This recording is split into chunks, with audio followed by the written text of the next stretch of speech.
बिस्मिल्लाहिर्रहमानिर्रहीम, अस्सलाम वालेकुम। आप देख रहे हैं program news night with Anika Nisar. नाजरीन, जैसे ही सितंबर ख़त्म हुआ, अक्टूबर शुरू हुआ, तो फौरी तौर पर सियासी पारा हाई होने लग गया। सर्दियां करीब आ रही हैं, लेकिन सियासी मंजरनामा गर्मा गर्मी का शिकार होता चला जा रहा है। नवंबर की वो तारीख जो कि जिसका सबको इंतजार है, उसकी तरफ सबकी नजरें हैं। आज शेख रशीद साहब ने बड़े वाज़ेह तौर पर कह दिया कि 15 नवंबर से पहले पहले जो कुछ होना है वो होना है। लेकिन जो कुछ होना है वो है क्या?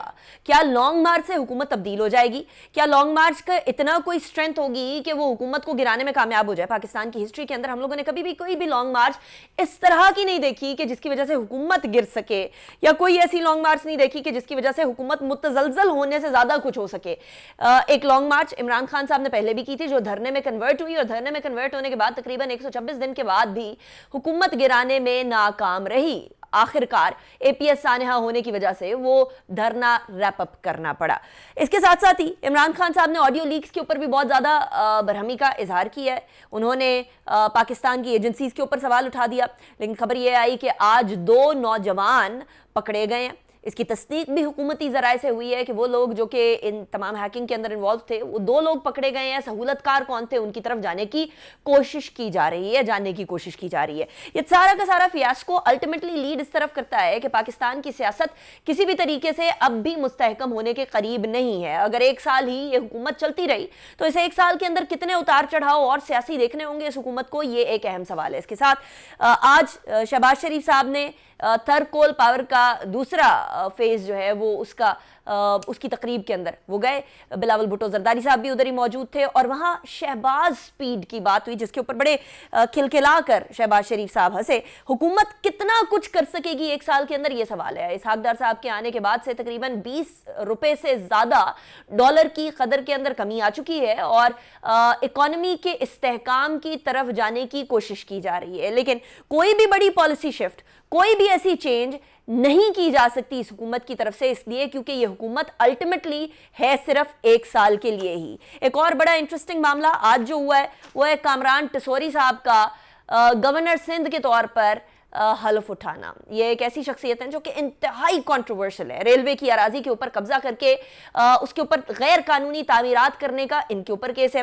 To be precise, Kamran Tessori साहब एक ऐसी शख्सियत हैं जो कि अक्रॉस द बोर्ड एक बहुत ज्यादा कंट्रोवर्शियल पर्सनैलिटी के तौर पर जानी जाती थी। कामरान टसोरी की जानिब से अदालत को गुमराह करने की और तामीरात जारी रखने का हुक्म नामा लेने की भी इल्जामात मौजूद हैं। सो एक इंतहाई कंट्रोवर्शियल पर्सनैलिटी, एक ऐसे सूबे के अंदर जिस पहले ही सूबे को चेंज की जरूरत है, जिस पहले ही सूबे को कुछ ना कुछ मामलात को तब्दील करके बेहतर गवर्नेंस की तरफ लेकर जाने की जरूरत है। ऐसे गवर्नर का लगाना या लगाए जाना किस तरफ इशारा है? क्या सिर्फ और सिर्फ इत्तेहादियों को अपीज करना मामला है, या मसला है, या फिर पाकिस्तान की गवर्नेंस, गुड गवर्नेंस की तरफ भी लेकर जाना मामला हुकूमत के सामने है या प्रायोरिटीज में है? हमारे साथ जो मेहमान मौजूद हैं मैं उनका तारुफ करवाऊंगी। मेरे साथ मौजूद हैं कामरान मुर्तजा साहब, लीडर हैं JUI के और इस मखलूत हुकूमत का हिस्सा है। बहुत शुक्रिया सैन साहब, आपने हमें ज्वाइन किया।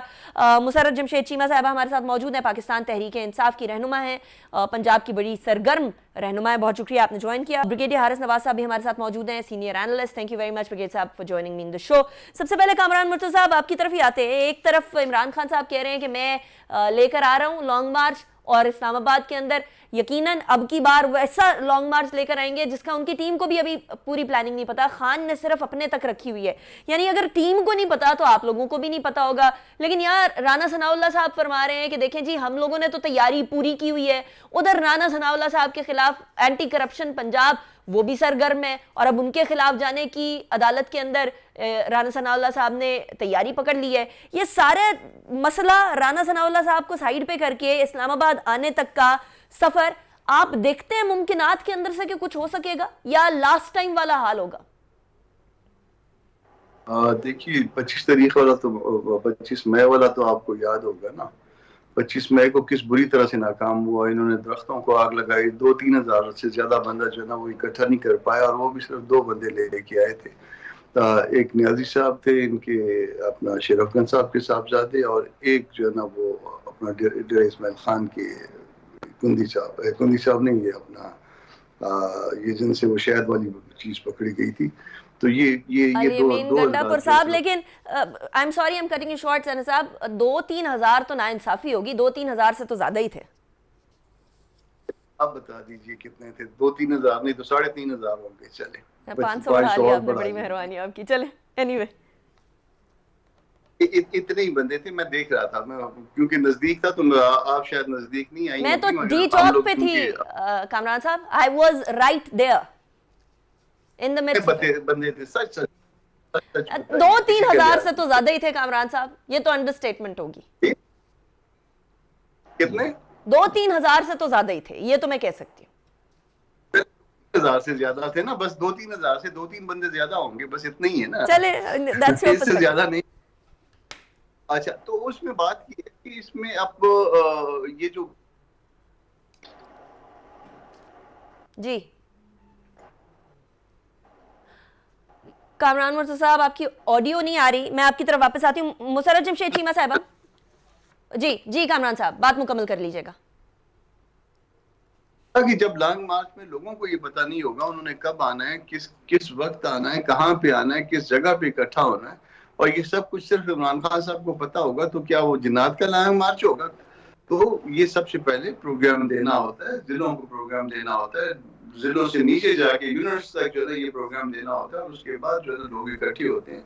और ये भी नहीं है कि ये बिजली है या मोबाइल है कि बटन दबाएंगे तो जो है कनेक्ट कर जाएगा, बटन दबाएंगे तो ऑफ हो जाएगा।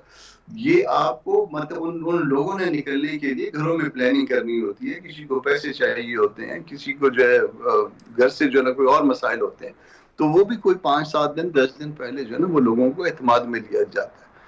तो यहाँ पे तो जो है ना ये सिर्फ एक साहब को पता है और बाकी साहबान को नहीं पता। तो इसमें मेरा ख्याल है उसी तरह से जिन्नात आएंगे जिस तरह से 25 मई को आए, या उसी तरह के जिन्नात आएंगे जैसे 2014 में थे, शाम को इकट्ठे होते थे और शाम को जो ना वो कंसर्ट प्रोग्राम होता था, और उसमें जो ना वो कंसर्ट में जो ना वो फिर बच्चियां भी आ जाती थी, बच्चे भी आ जाते थे, और उसमें आगे घंटा 2 घंटे 3 घंटे गुजारते थे, म्यूजिक सुनते थे और वो चले जाते थे। इसी तरह का प्रोग्राम अगर इनका वो कोई प्रोग्राम है तो फिर भी लोग एंजॉयमेंट के लिए आ जाते हैं। बाकी इसके अलावा ये अगर इनका ख्याल ये है कि लॉन्ग मार्च लेके आएंगे, कोई डिसिप्लिन जो ना लोग लेके आएंगे, ये इनकी ना डिसिप्लिन ला सकते हैं और ना जो ना वो इनके साथ कोई बंदे आएंगे। आप देख लीजिएगा, आपने कहा 3,000 से ज्यादा थे, 2-3 हजार से 2-4-5-10 बंदे अगर बढ़ गए तो मैं नहीं कह सकता, बाकी जो ना वो तादाद यही है। मुसर्रत चीमा साहिबा, सुनिए आपने सेनेटर साहब की बात, तो कह रहे हैं कोई सवाल ही नहीं पैदा होता कि आप लोगों का ये लॉन्ग मार्च कामयाब हो, पिछले लॉन्ग मार्च की तरह रहेगा। लेकिन इमरान खान साहब अपने टीम मेंबर्स को क्यों नहीं बता रहे सारी डिटेल्स? ये वो टीम मेंबर्स हैं जो उनके साथ थ्रू एंड थ्रू बड़े अरसे से रहे हैं, उन्होंने तमाम लॉन्ग मार्चेस के अंदर उनका साथ दिया, उनका धरने में साथ दिया। उनको ना बताना क्या इस तरफ इशारा है कि पाकिस्तान तहरीक इंसाफ के अंदर एक अदम एतमाद की कैफियत है? बिस्मिल्लाहिर्रहमानिर्रहीम। बहुत शुक्रिया Anika.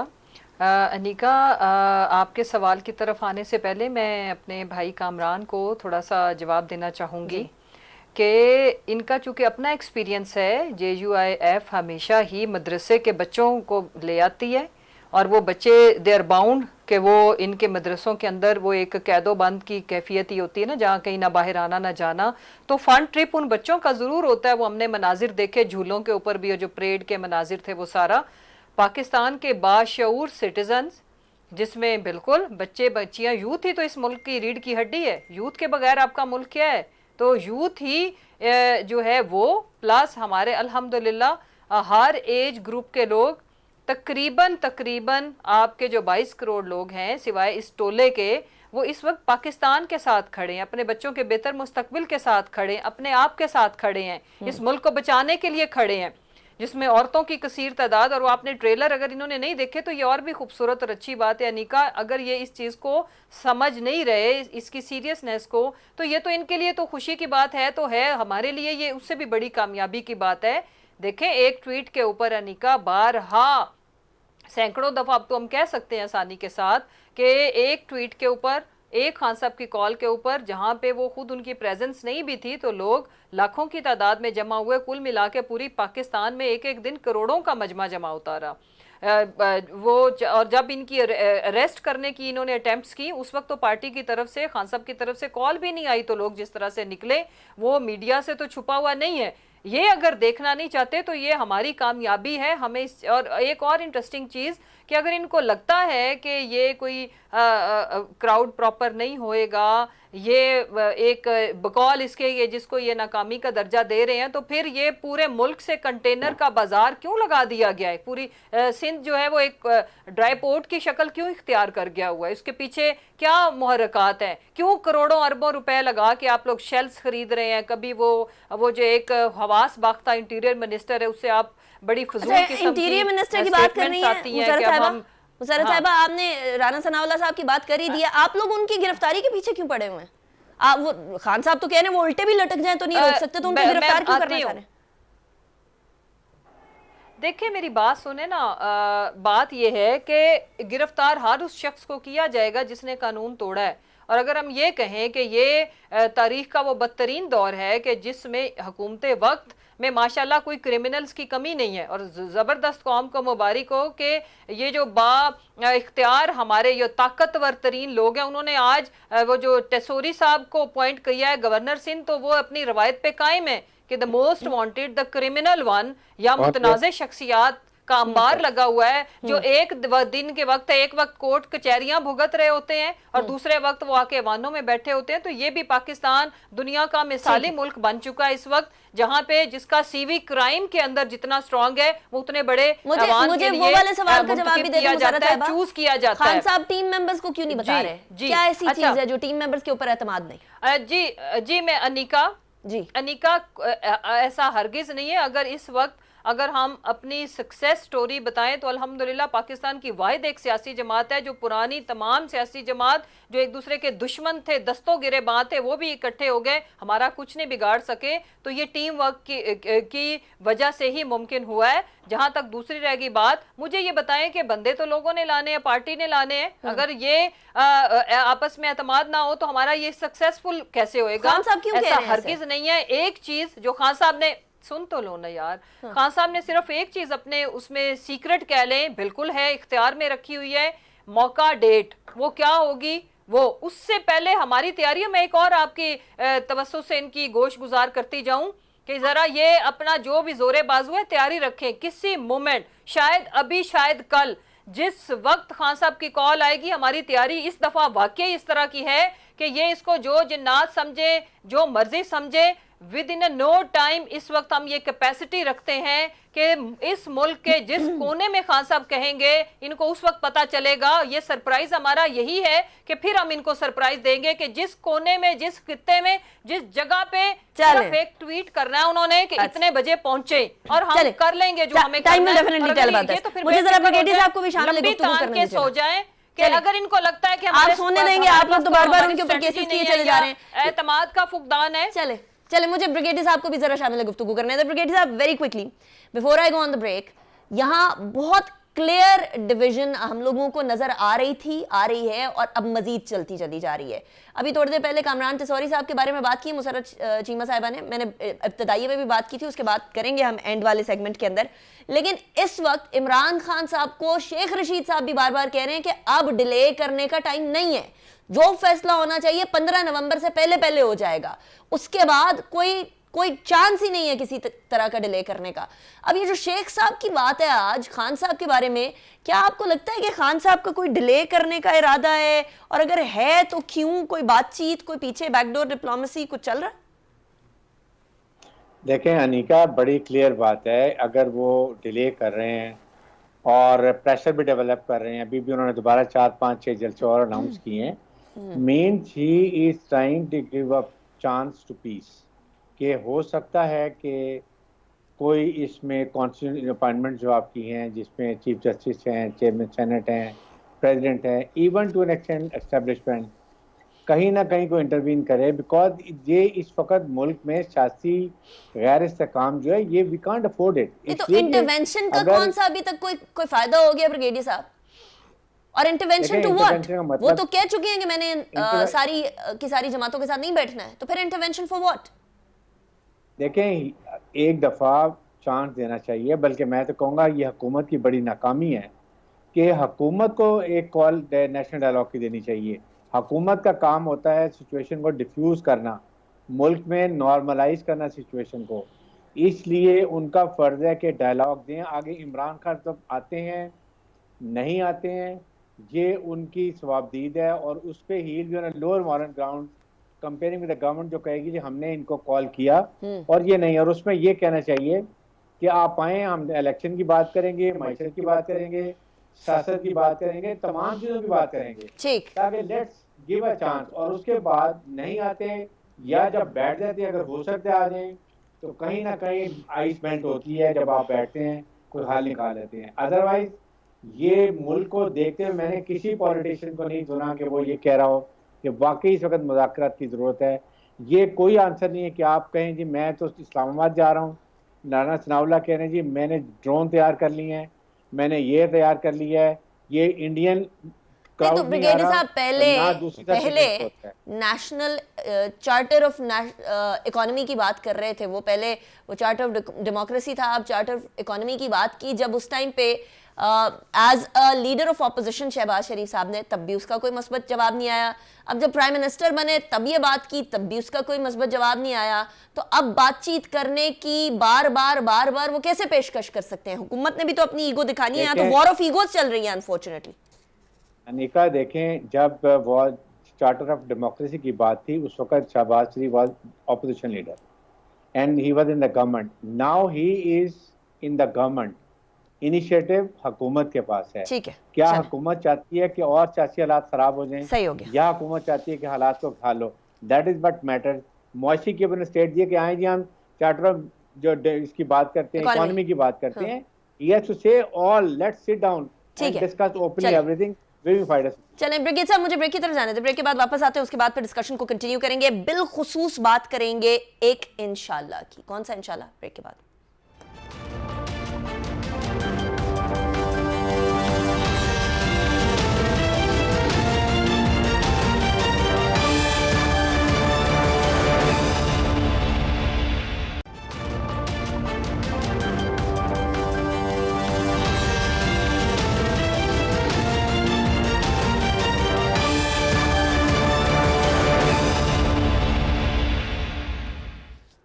Welcome back after break. एक इंटरव्यू हुआ है नवाज शरीफ साहब का, और उस इंटरव्यू के अंदर उन्होंने बड़े वाज़ेह तौर पे कहा है, सवाल पूछने पे कि आप इस्लामाबाद जाएंगे, पाकिस्तान जाएंगे, और वहाँ जाकर क्या अगले प्राइम मिनिस्टर चौथी दफ़ा बनेंगे या नहीं बनेंगे, उसके ऊपर उन्होंने इंशाल्लाह कहा है। बड़ा मुख्तसर जवाब, लेकिन बड़ा इंटरेस्टिंग जवाब। कामरान मिर्ज़ा साहब, यहाँ पाकिस्तान के अंदर कुछ ही लोग और कुछ ही फैमिलीज़ इक़्तिदार पर रही हैं, और मियां नवाज शरीफ साहब 3 दफ़ा तो प्राइम मिनिस्टर बन चुके हैं, चौथी पे वो इंशाल्लाह कह चुके हैं। क्या तमाम की तमाम जमातें इस बात को जहन नशी रखे हुए हैं? क्या इस तरह की कोई आगे आने वाली दिनों के अंदर स्ट्रेटजी है कि अगर इमरान खान साहब, जिनकी पॉपुलैरिटी अभी बड़ी अरूज पे चल रही है, वो अगर आप तमाम के मुखालिफ या बड़ी ताकत से मुखालफत करते हैं इन अगले इंतखाबात के अंदर, तो फिर से इकट्ठे हुआ जाए और नवाज शरीफ साहब को प्राइम मिनिस्टर का कैंडिडेट के तौर पर देखा जाए?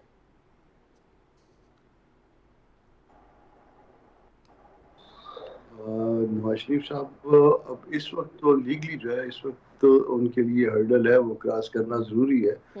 वो पार्लियामेंट के जरिए भी हो सकती है, कोर्ट के जरिए भी हो सकती है। कोर्ट में जो है एक पिटीशन फाइल हुई है सुप्रीम कोर्ट पर, और पार्लियामेंट भी इसमें जो है ना वो अमेंडमेंट ला सकती है, कॉन्स्टिट्यूशनल अमेंडमेंट आ सकती है। दोनों बातें मुमकिन है, और मेरा ख्याल है कि ऐसी बात नहीं है कि कोई हम किसी की मकबूलियत से डर रहे हैं।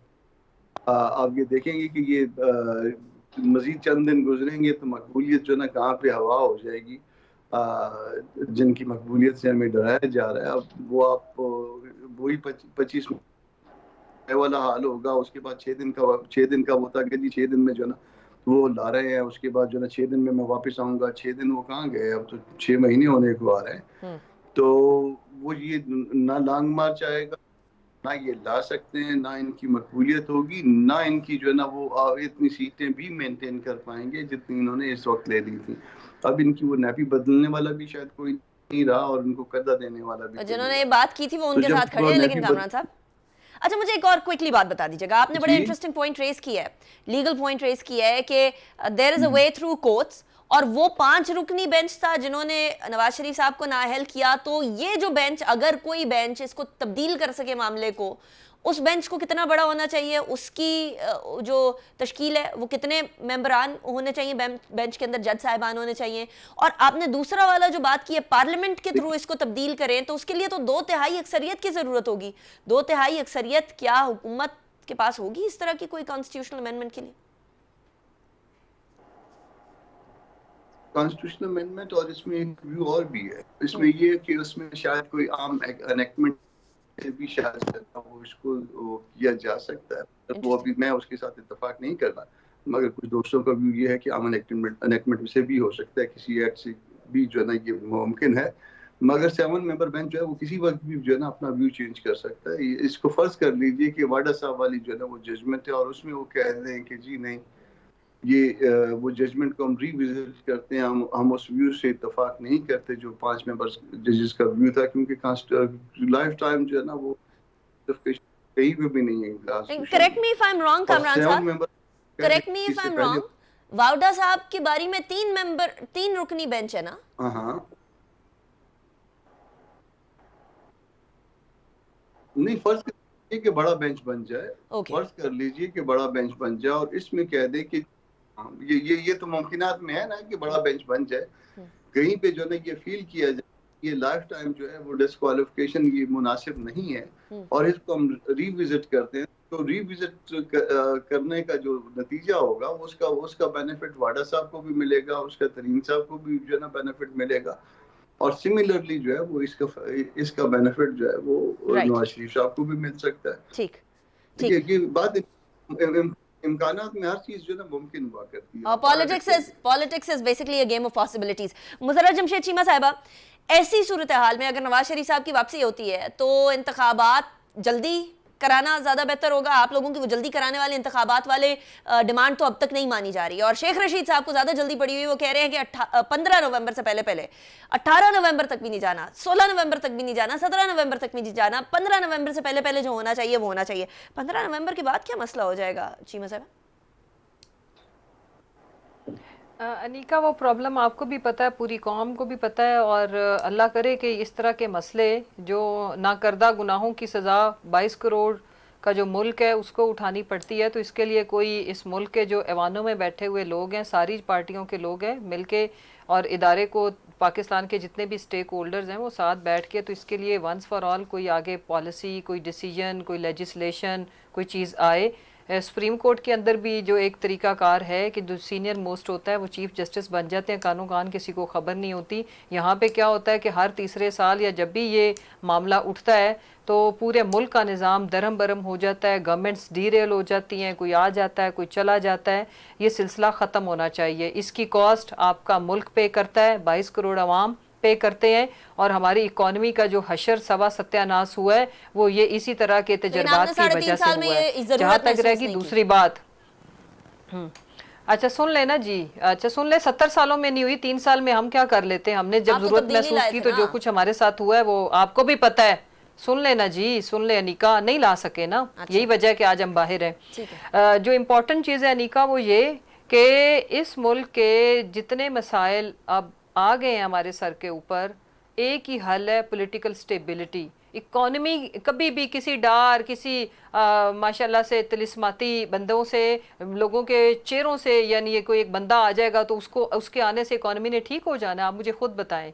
नहीं, वो जब तक आपकी इकोनॉमी के अंदर स्टेबिलिटी, पॉलिटिकल स्टेबिलिटी के साथ लिंक्ड है और वो तब तक नहीं आएगी जब तक अब आप जो भी जिसने आना है, जिसने फैसले करने में फ्रेश मैंडेट के साथ आए। इलेक्शन होने का मतलब तो ये तो नहीं है कि पीटीआई ही आ जाएगी। इलेक्शन कराएं फेयर फ्री, जिसपे एक ऐसे निज़ाम तरीकाकार के तहत जिसपे किसी सियासी जमात को कोई एतराज़ ना हो, जिसकी हुकूमत आए उसको सारी जो अपोजिशन है वो अपनी जगह पे बैठे, गवर्नमेंट को फुल मैंडेट मिले और वो अपना काम करे मुल्क को बेहतर बनाने का। लेकिन इसमें बड़े बड़े फैसले भी अब इस मुल्क के तमाम स्टेक होल्डर्स को बैठ के ही तय करने होंगे अगर हम चीजों को ठीक करना चाहते हैं। वरना 75 सालों में भी शब खून मारा जाता रहा है, आगे भी ये सिलसिला चलता रहेगा। फिर हम गरीब से गरीब तर होते रहेंगे। हर साल आने वाला साल पिछले से बुरा होगा। मुझे ब्रेक पे जाने दें। किसी न किसी साल ये खबर आएगी तबाही के दहाने पे खड़ा है, वो तो रोज ही हम लोग सुन रहे होते हैं, लेकिन मुझे ब्रेक की तरफ जाने दें, ब्रेक के बाद वापस आते हैं, उसके बाद इस डिस्कशन को कंटिन्यू करते हैं। ब्रिगेडी साहब से भी पूछेंगे व्हाट इफ नवाज शरीफ साहब अगले प्राइम मिनिस्टर बन जाते हैं, फिर क्या?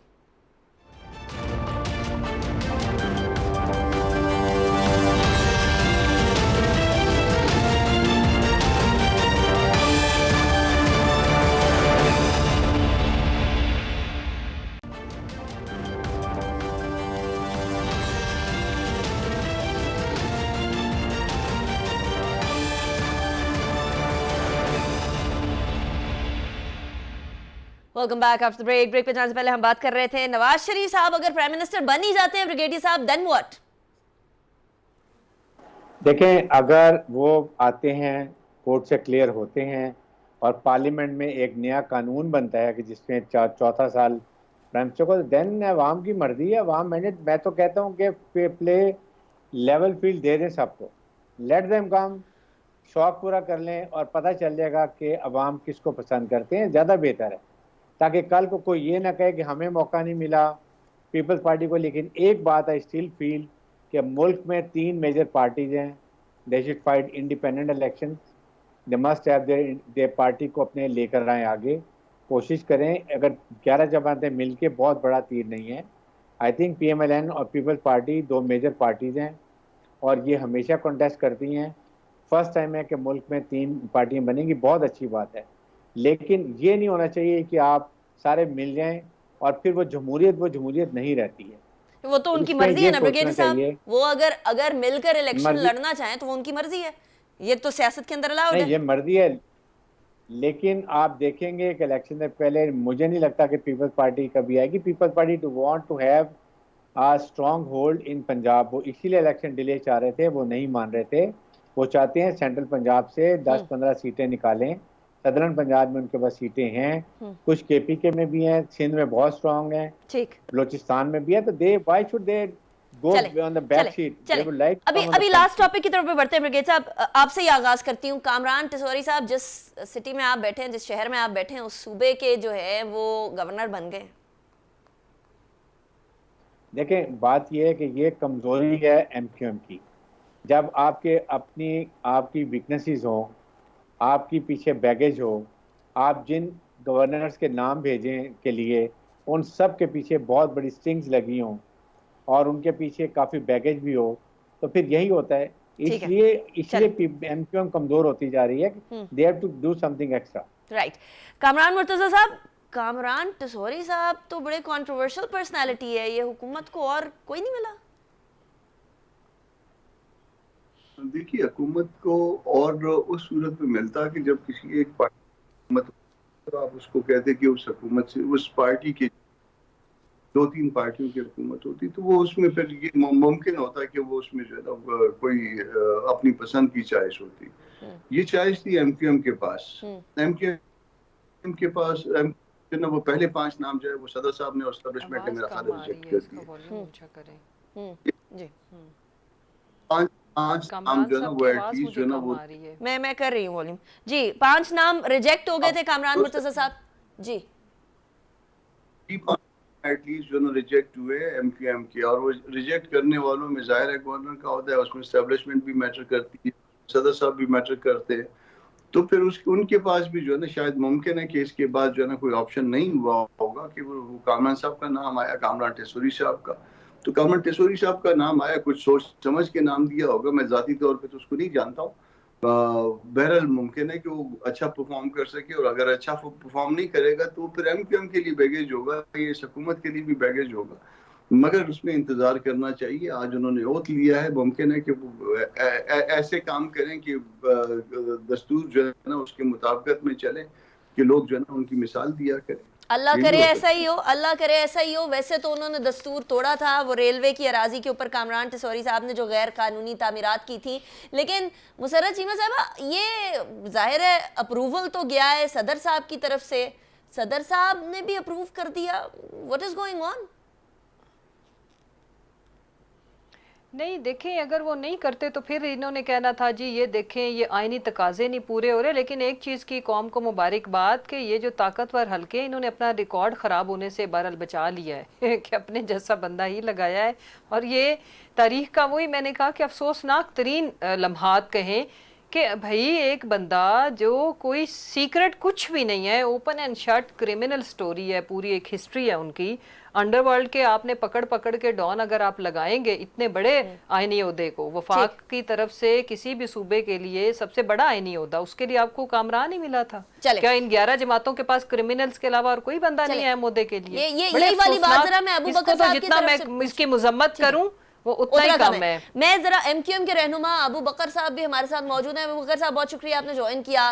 कामरान टिसोरी साहब का नाम एक बड़ा कंट्रोवर्शियल नेम है, आज वो सिंध के गवर्नर बन गए। एमक्यूएम एक ऐसी जमात है जिसको बड़ा महज़्ज़ब और बड़ा ऐसा जमात भी समझा जाता है जो कि बड़े सलीका मंद किस्म के लोग हैं। कामरान टिसोरी साहब क्या आपकी जमात के उस इमेज के साथ फिट होते हैं? देखें, ये अभी पिछले दिनों वो वापस आए तंजीम के अंदर और उन्होंने ज्वाइन किया है दोबारा। और जब उनको सस्पेंड किया गया था तो उस सस्पेंशन के दौरान 3 साल पहले वो किसी और जमात में नहीं गए और फिर आज से 15-20 दिन पहले उन्होंने आकर पार्टी को ज्वाइन किया है।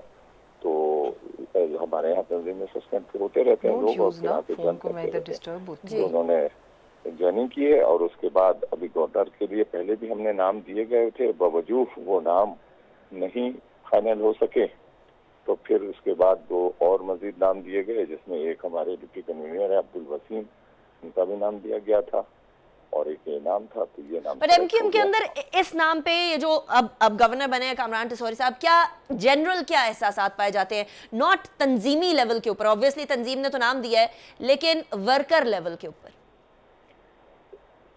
देखिए, इसमें तंजीम ने एक फैसला किया है और आज गवर्नर हाउस के अंदर जो तकरीब था बर्दारी का, उसके अंदर तंजीम के सारे लोग वहाँ पे मौजूद थे। तो ऑब्वियसली मकसद अगर ऐसी कोई बात होती तो तंजीम के लोग वहाँ नहीं होते।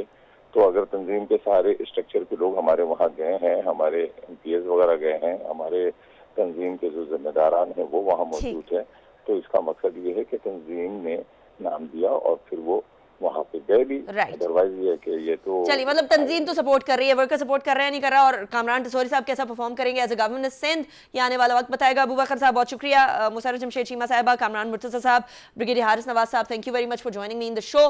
लेकिन पाकिस्तान की सियासत के अंदर वो लोग सामने क्यों नहीं आते जो कि नौजवान होते हैं, वो लोग सामने क्यों नहीं आते जो कि सियासत या सियासी खानदान से ताल्लुक नहीं रखते? ये एक ऐसा सवाल है जो कि आपके लिए छोड़े जा रही हूँ, पाकिस्तानी अवाम के लिए। सोचिए और फिर मुझे भी इसका जवाब दे दीजिए। अनीका निसार को इजाज़त दीजिए, अपना बहुत ख्याल रखिएगा। अल्लाह हाफ़िज़ नासिर।